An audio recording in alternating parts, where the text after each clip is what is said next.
sobre os dados do celular do Vorcaro, aquele celular quente que pega fogo. Pois então, tudo isso já está com a Polícia Federal. E tudo está lá. Já existem as provas e elas foram todas desveladas, inclusive com fotos e imagens que ele teria apagado. E aí o nome do ministro Dias Toffoli foi citado diversas vezes nesse celular do dono do Banco Master. A defesa do ministro já reagiu dizendo que essas são ilações, ou seja, relações que não estão, na verdade, relacionadas diretamente com fatos, e contesta qualquer tentativa de suspeição. Ele também nega ter recebido dinheiro de Vorcaro e minimiza as menções do nome dele. E essa história está afetando também a relação entre os ministros do Supremo, porque, afinal de contas, a pergunta é: quem julga quem? A pergunta chega aqui e eu passo para a nossa bancada. Jess Peixoto, a nossa rainha agridoce do Cerrado brasileiro. Quem julga quem, Jess?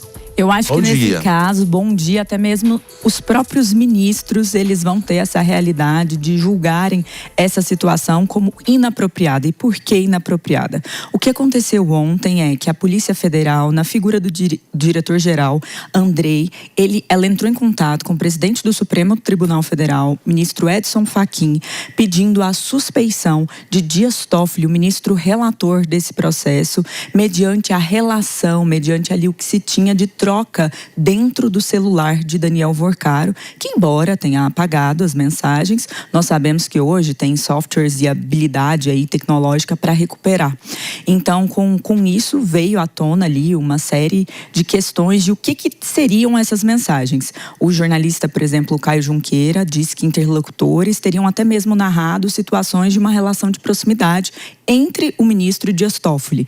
Mas, mais tarde, a jornalista da Folha de São Paulo, Mônica Bergamo, veio com a informação que Toffoli teria explicado a interlocutores que se tratava também, teria a transação financeira da venda do resort do grupo Tayaya para um grupo o qual Daniel Vorcaro compunha também o quadro. E aí é que tá. Hoje, a nota da imprensa do gabinete do ministro Dias Toffoli reconhece a transação financeira e que sim, ele era um dos donos do resort em questão e que houve esta venda e que ele não conhecia quem era o grupo ou qualquer coisa nesse sentido, mas, ao mesmo tempo, também coloca que não há qualquer relação íntima ou de amizade com Daniel Vorcaro.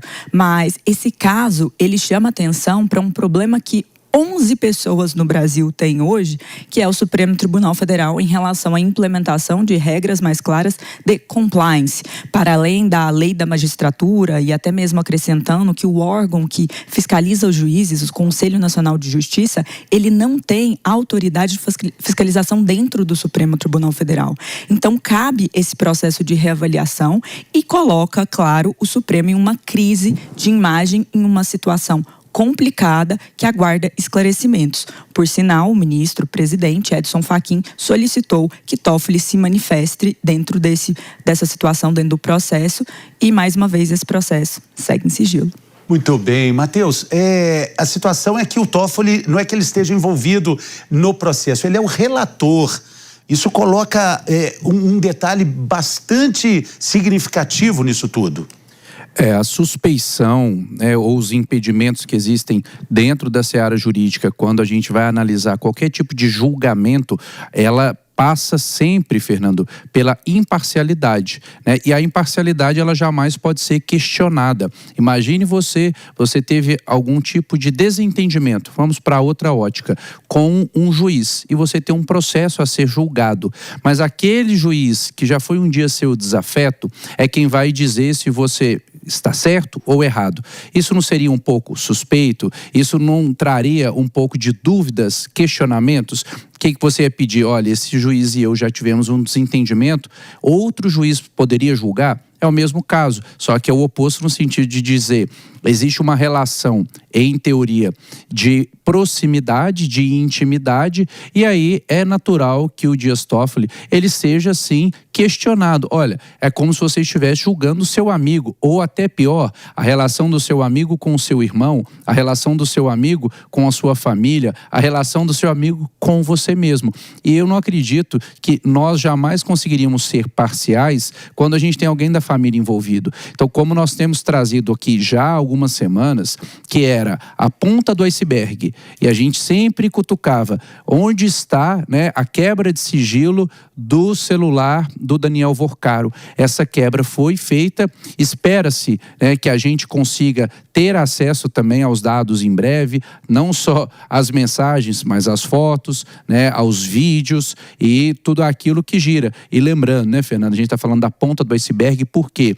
Porque não é só o ministro Dias Toffoli que é mencionado. Já foi adiantado que o nome de várias personalidades, empresários e políticos também são citados lá nas conversas. Então, imagine essa pontinha, cada vez a água começa a baixar e a gente vai vendo mais coisa por ali. Então, agora, eu diria que hoje talvez seja o dia mais importante até hoje nas investigações. Pois é, sabe quando a gente tem aquela lista de aprovados no vestibular e a gente fica sem saber quais são os nomes, quem passou, quem não passou? Essa lista já está feita, Henrique. A lista de contatos de Daniel Vorcaro é a lista mais... Aqui eu acho que as pessoas do Brasil estão mais ansiosas para poder descobrir quais são os nomes ali vinculados, né?